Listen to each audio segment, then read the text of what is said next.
Hello and welcome to 42BR Barristers panel discussion to mark International Women's Day.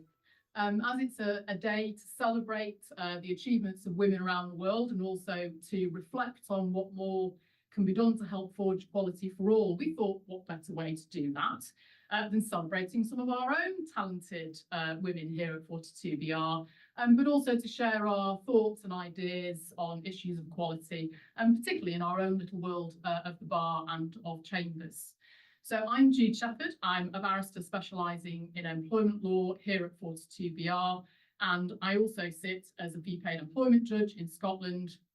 And I'm joined by some of my lovely colleagues, and I'm going to let them introduce themselves. Maybe start with Sharon, who's sitting next to you. Hi there, I'm Sharon Batchu. I'm one of the family barristers here. I've been at 42 for about 13 years, but been practicing for about 22 years, all in child protection. I'm also mum to 3 girls. So this is a really important topic for me. Hi, I'm Zoe Gentleman. I've been with 42 since 2014 now. And I am Chambers' banking and fees assistant, and I also have 3 children myself, and I'm excited to be here today.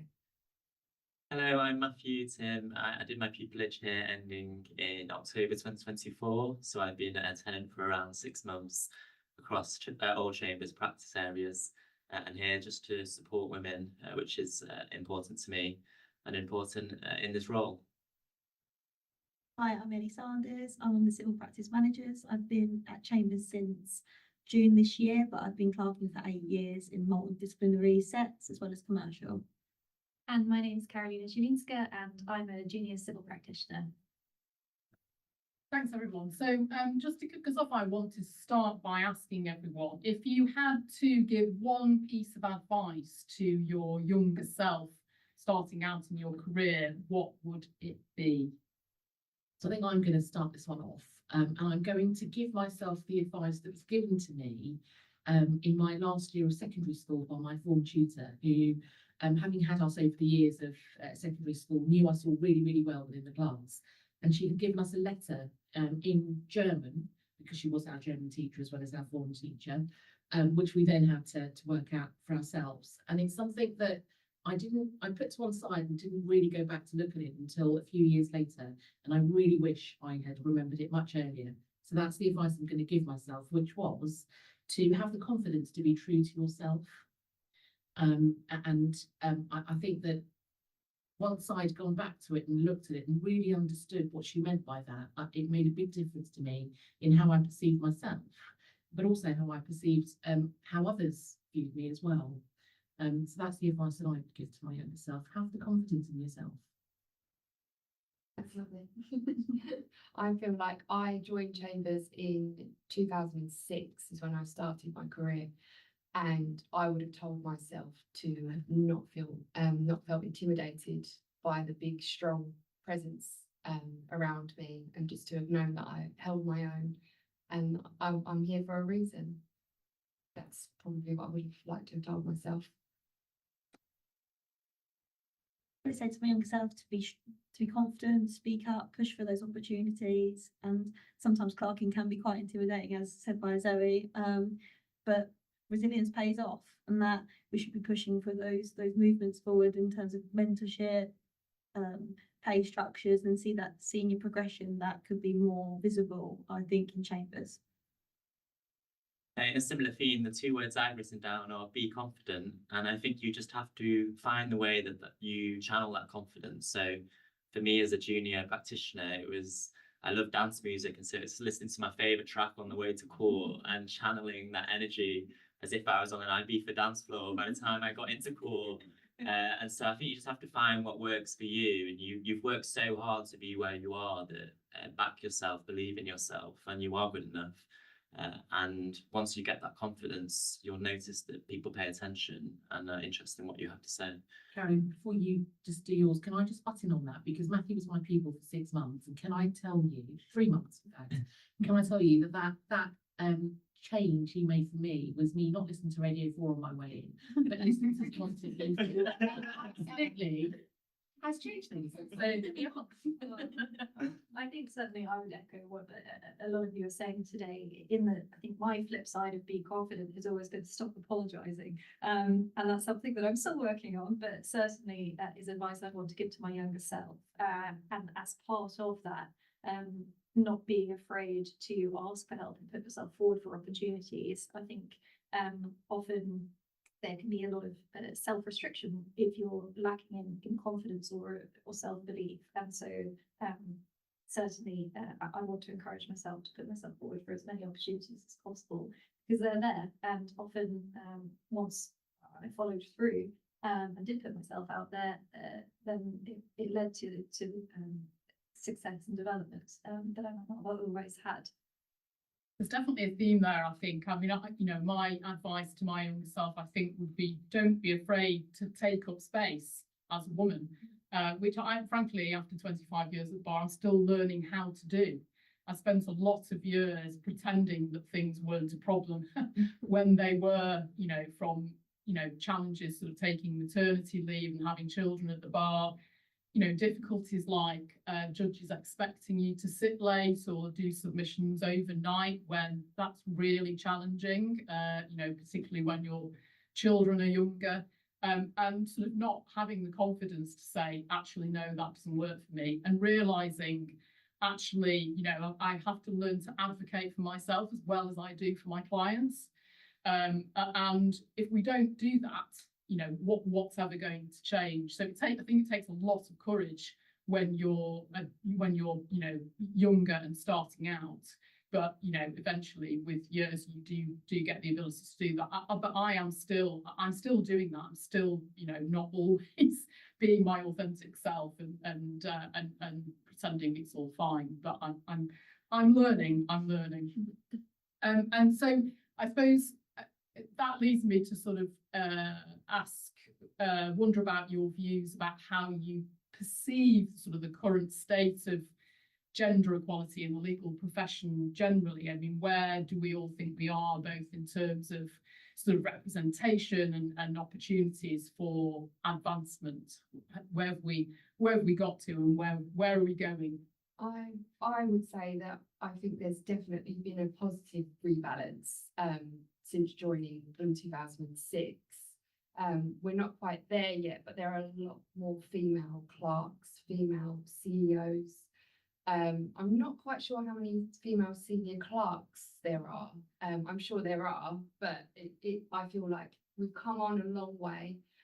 There are a lot more clerks room that have a lot more women, girls involved. It's not just men anymore. So I think there has been a slow change, but a change. Yeah, you've got to see it to be it, haven't you? Yes. It's a very gradual thing. Yes, Once definitely. more girls see that that's a career path for them, then hopefully it just builds on that. It will trickle down, hopefully. And what do you think, Zoe, is there more that chambers could be doing to make that happen or to encourage that development?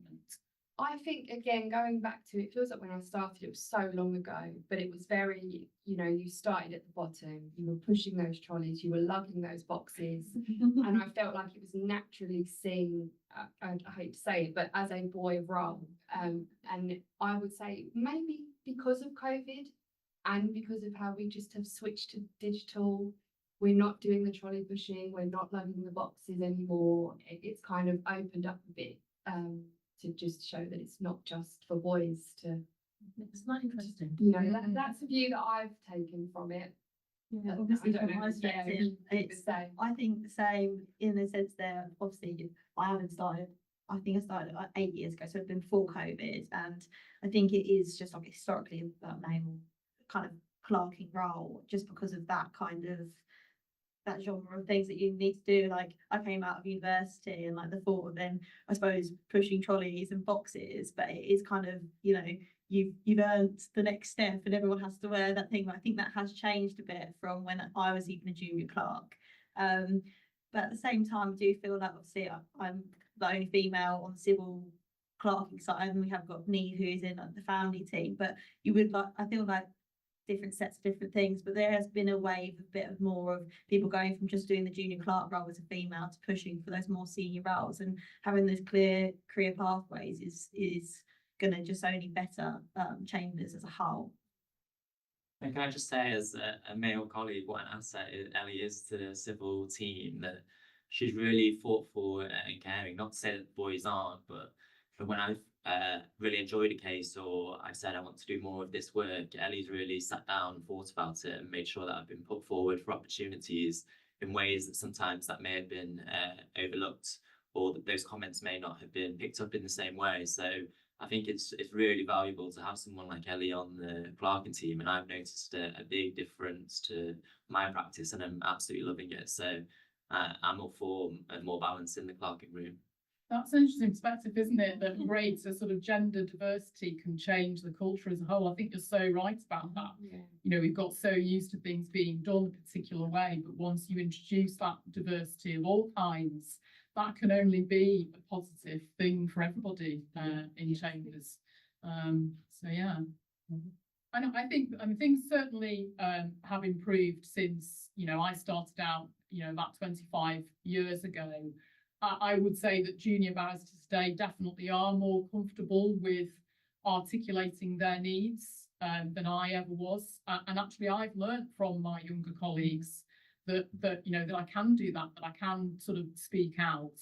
I think, I mean, there is definitely still a lot of work to be done. I don't know whether everybody saw the Bar Council's latest report on gross earnings at the self-employed bar, which makes very depressing reading, I'm afraid. There are still very significant earning disparities persisting sort of across all areas. I think it said that junior women are basically earning about 77% of what their male colleagues are earning. For silks, that's about 67%.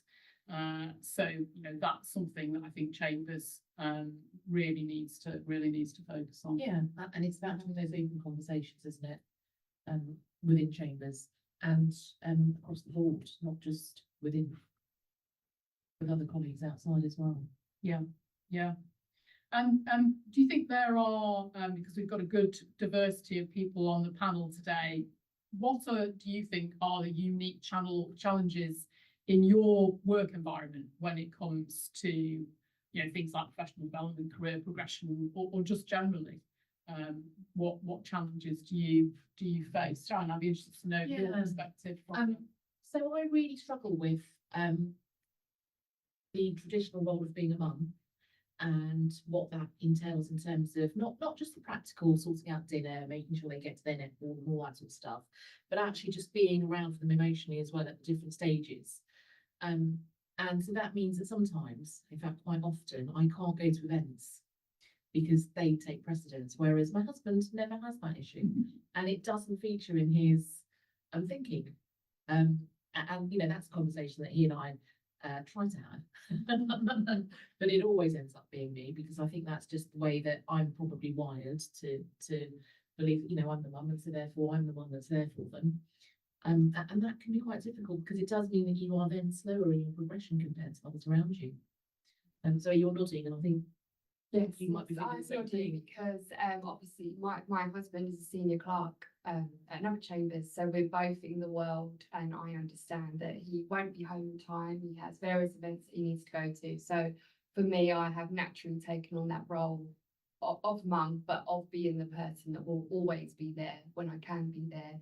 And that's where 42 have been amazing for me. I now have 3 children, but each time I've had a child, my job role has changed, my hours have changed, my days have changed, and 42 have been great with that flexibility and allowing me to still be able to work at home and be a mum at the same time. And it really, I can't thank them enough, because I don't know if I would have had that sort of opportunity. I was close after my second child to not coming back at all, because I was like, I can't do both. And then Vincent sat me down and was like, we can, you know, we will make this work. And yeah, it's been great. And do you think those attitudes are true across the board at the bar, or is there a vast difference?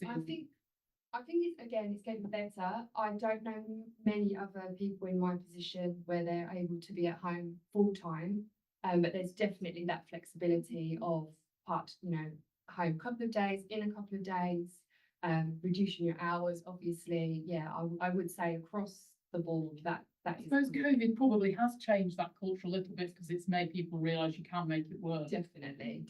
I wonder if that'll happen from a clerking perspective. Obviously, I don't have any children, Yeah. and obviously in my future that might be the case. And I wonder if I haven't seen in my experience of being a clerk many women who have been able to juggle the two, and that might lead to why we don't see such a like visibility of more senior female clerks, because you'd hope that there is over changes. But I suppose it'll be interesting because obviously traditionally, and the other people that sit in my room, they won't have that situation as such right now. So it will be interesting to see what that happens. And I would hope that obviously chambers will apply the same thing. I'm sure they would, but there hasn't been a conversation yet. Yeah, no, I think you're right. Yeah, that would be interesting to see, definitely.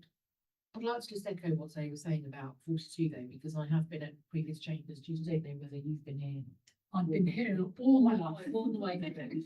Because I have been at other chambers, and I can say that this is the first chambers that I've come across that really looks to see how they can promote you and what they can do to support you, as opposed to saying that you have to deal with it and you have to sort it out. So the reason why I've been in this chambers all my life is because we have that kind of culture. I mean, we've changed. We were originally 22 old buildings, and chambers looked very different when I joined it. We weren't so advanced, I suppose. I remember writing a new maternity leave policy for chambers, which was embraced by a lot of people, but equally at the same time, some people weren't happy with it. But I mean, before that, we didn't have a maternity leave policy at all. But the beauty of this chambers is that it's always been very open-minded, and wanted to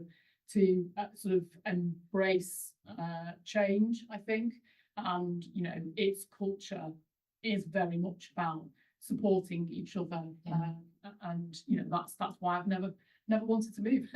If I may, on that, as someone who joined relatively recently, I think that in terms of the way that you create that sort of supportive culture, what I noticed both as a pupil and then as a very junior tenant was that I was repeatedly told by barristers of varying levels, your voice in chambers is just as important as everybody else's voice in chambers. You are part of this entity and you have an equal voting share to everybody else, and so you shouldn't feel afraid to speak up for what you would like and put forward ideas that you have. And because of those repeated reminders from lots of people across chambers, I've always felt very safe and secure in raising problems as and when they come up, because I know that people are at least willing to listen to me and have a think about what I'm putting forward. yeah. That's so refreshing to hear, because I think that is a change. I mean, I didn't feel that way as a pupil. Much as I love this chambers, it was a different picture 25 years ago when you just kept your head down, and there was a point at which you'd achieved a certain amount of seniority where you could start speaking up. So it's really great to hear that. But I was only able to take 3 months off maternity leave with my first two, because the chambers that I was in then just made it clear that they would impede my progress if I took more time off. I mean, that's really significant when you look at it now. Yeah, I was going to say, I completely agree with Carolina, and I think as a junior person entering for the first time, what's so good about 42BR is there's so many leading women. And so especially when I was doing my family, people like Sharon, who was amazing, but also Katie Phillips, who's just got King's Counsel. And I think that sets the culture at the top, that you see these women in doing amazing and doing such good roles, but also they're supportive, they want to listen and they want to encourage new talent coming through. And so I think that's that balance is really good at 42BR, that across all levels there's a good mix between the genders, and that's why it's so important to make sure that women can get in those senior positions, because it's a great culture to be in, and one that you feel supported. that was actively a reason why I chose Chambers, because I think particularly as somebody who was looking to do have a broad civil practice, the reality is that even at the junior end of certain areas of civil and commercial law, that gender balance is just not there in many chambers. And quite frankly, when I was looking through on Chambers websites, lists of current members, recent pupils, recent tenants, where I wasn't seeing myself, you just can't envisage how you would fit in within that organisation. And it's hard to be the first. It's hard to be a lone junior in a very male-dominated chambers, where you don't necessarily have women at the higher end of the profession who are available to help mentor and support you, to set an example that you can follow. And that was certainly one of the things I really appreciated about 42 before joining, that across all levels of the profession within Chambers, we have some fantastic women who have been incredibly generous with their time in helping young women who are coming into the profession. And would any of you say you've experienced differences in how sort of female barristers and male barristers are treated in the courtroom, or indeed by colleagues and clients? I've got an interesting take on that, because my experience as a pupil coming in was that there were senior women of similar ethnic background to me who you would have thought would be very supportive, but were not. And actually made life quite difficult at times, and I really struggled with that. So one thing it's done for me is to make sure that I am as supportive as I can be across the board, no matter who you are, because I don't understand why you wouldn't be. I recognise that. What I refer to as kicking away the ladder. Yes. You know, I think you know, women of that generation have had to really struggle to get to where they are, and sadly have sort of quite a lot of those women think, well, you know, I had to do this and I had to struggle, so that's the way to get to the top, that's the way you have to do it. And of course, I think that's wrong, and I actively try and remind myself of that all of the time, that you know, that you shouldn't be kicking away the ladder at all. Quite the opposite. You've got to actively be supporting the next. And that's something I found really different here, as Matthew says and Carolina says. I mean, people like Tina Cook, Casey, Gemma Taylor, Iris, they have all been really supportive, not just in terms of emotional stuff, but actually career progression as well, and conversations that you don't really hear elsewhere. Matthew, from your perspective, would you say, do you notice differences in whether in the courtroom or elsewhere? I think so. So when I go into court, I didn't, just as a white male, demand immediate respect, and can tell the judge sometimes will just come to me first and say, well, where are we? Where are things?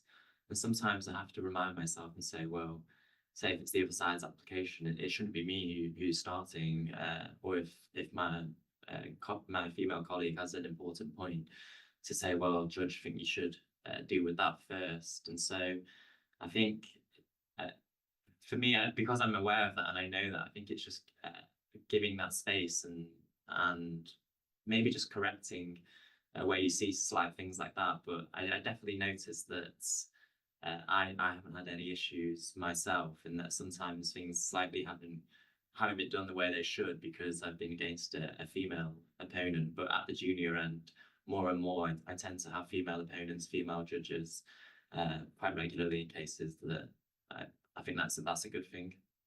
I'll echo this by saying it starts when you get to court. So I personally wouldn't say I feel like I've experienced any overt differences once I'm in the courtroom, but certainly I remember having a court usher tell me, "Oh, I didn't think you were a barrister." And when I said, "Oh, you know, what have I done?"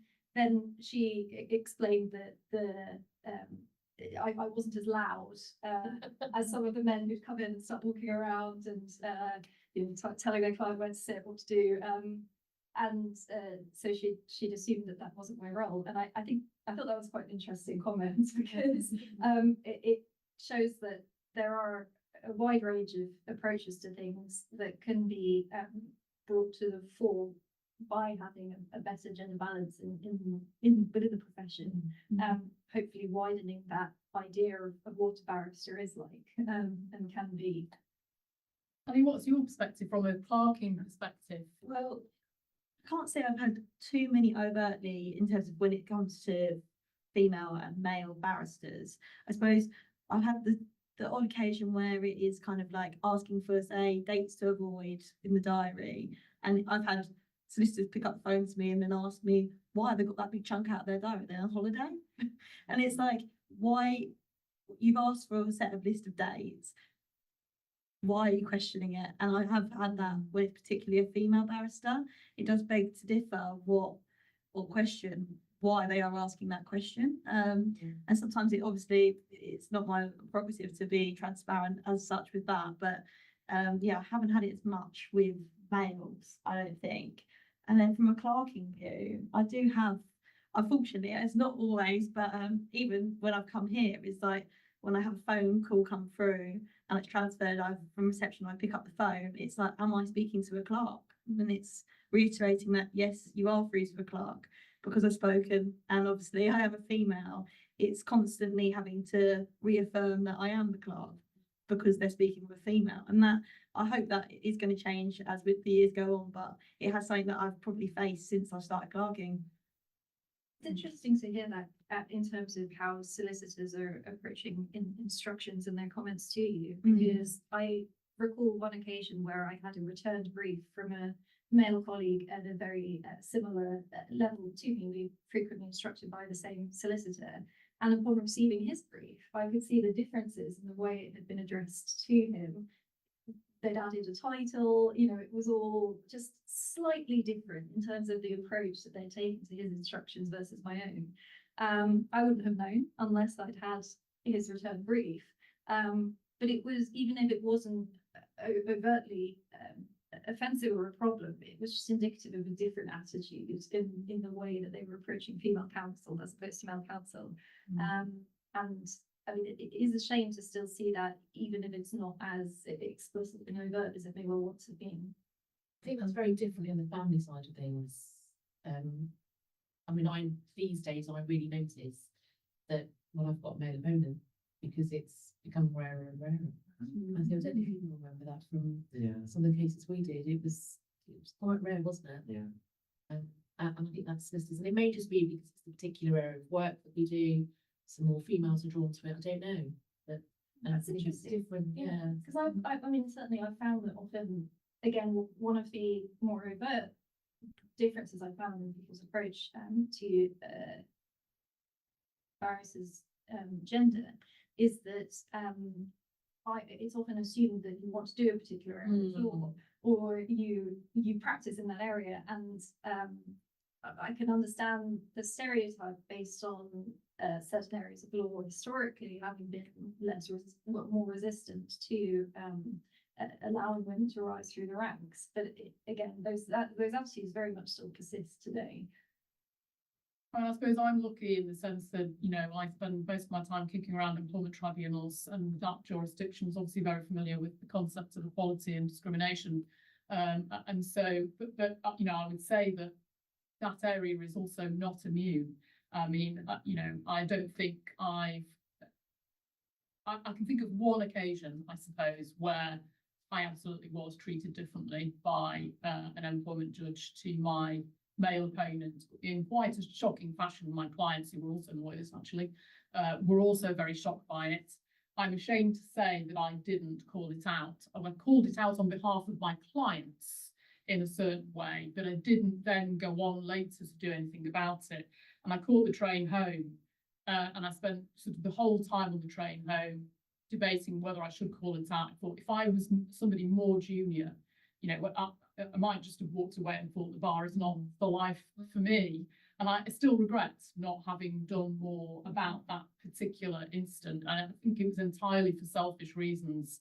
I decided, not to stick my head above the parapet. And I still wish I had done so in future. I wonder whether that's because I find that I will happily stand up for juniors and make sure, if we've got lots of juniors in the case on, I will say to the judge, no, we can't do that because we need to be thinking about well-being. But I will happily not say to a judge when it's me. But I'm exactly the same. It's very difficult to get over that hurdle, having spent years just sucking it up. And you've got to advocate for everyone else. Yeah, I think that's really interesting. Yeah. So how do we think we can sort of better encourage diversity and gender equality across roles in the legal profession? So for me, it's about open conversations. I think the more conversations that we have with colleagues, with people that we see at court or, you know, events and stuff about some of the issues that we face, some of our experiences, just daily life sometimes, just talking about kids and, you know, how that impacts and some of the things that you need to deal with. I think makes a big difference, because the more open you are, the easier those conversations are to have. I think it's almost as well similar to what Carolina was saying, in that it's what people expect a barrister to be. And I would say that maybe on the client level, you know, you're still getting them asking solicitors, oh, I need a strong male, I need a strong female, you know, rather than just, I need your strongest barrister. So I think there's a lot of work still to do from them as well, but I don't know how. It's so interesting that you mentioned that, Yeah. because one of the most amazing things that I learned from Sharon was, outside of court, it can be quite easy when you first arrive in the morning and everyone's got lots of different opinions on what should happen. And it's trying to narrow the issues to say, well, what do we agree on and what do we disagree on? But in a way that, well, let's put that to the judge, and we don't need to have a rehearsal of the arguments outside of court. And I think seeing that approach has been so good. And so I try and do that as much as possible, but also thinking about my junior female colleagues. If they've done something really well in court, or a judge has been slightly harsh and it's gone against them, I always try and have a conversation after to say either well done or I thought that was slightly unfair, but keep going. But I think when you have male colleagues, you kind of just go in, say your piece, you win or lose, and then you leave. And I, as a person, I'm just generally quite interested in what the other person thinks and like to discuss it after. And so I think it is just having a few more conversations and realizing we're all human and just trying to get on with the job. Yeah, Caroline and I were talking before we started this about positive comments that people have made, Yes. and how they stick with you, regardless of who you are. Yeah, so true. Yeah, and so I do try, even if it's someone's wearing something nice that I think, oh, that really suits you. My new haircut, Caroline. I'm trying to get better at doing that. I got off the train in Huddersfield, of all places, a couple of months ago, and a lady came up to me and said, I absolutely love your dress.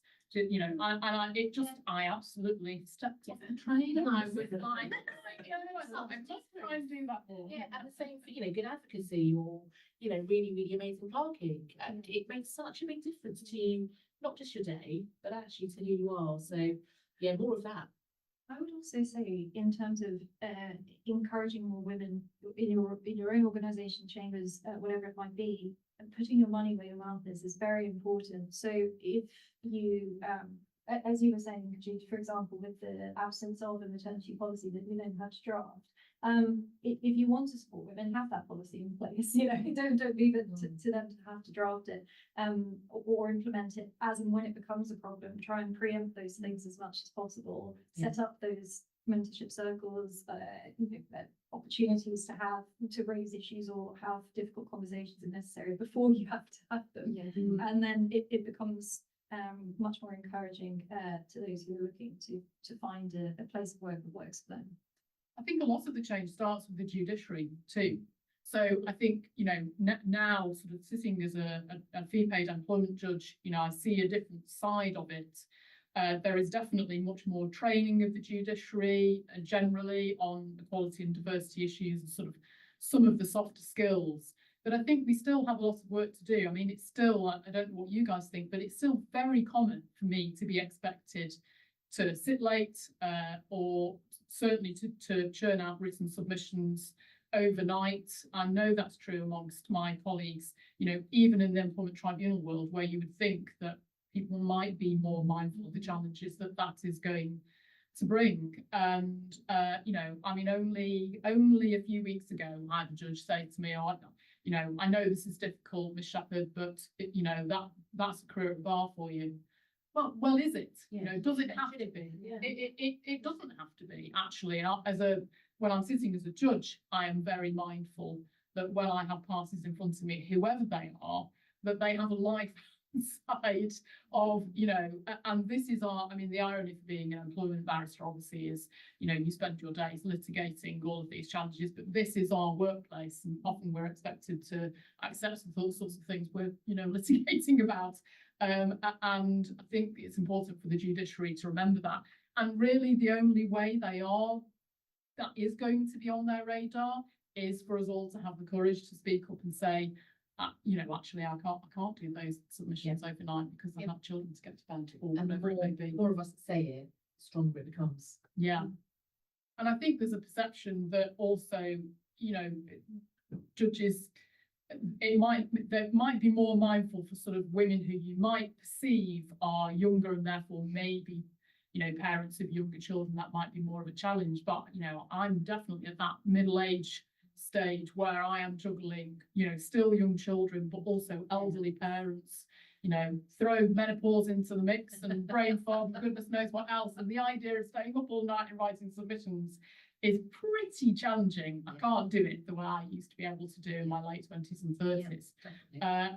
But you know, unless we start saying these things and actually putting it on people's radars, you know, how are we ever going to change it? Yeah. So should we call that discussion to a close? We could absolutely talk all day about this topic, but I hope you have enjoyed that discussion. We'd love to hear your thoughts or comments about these topics. Thank you for joining us, and we'll all wish you a good day. Thank you.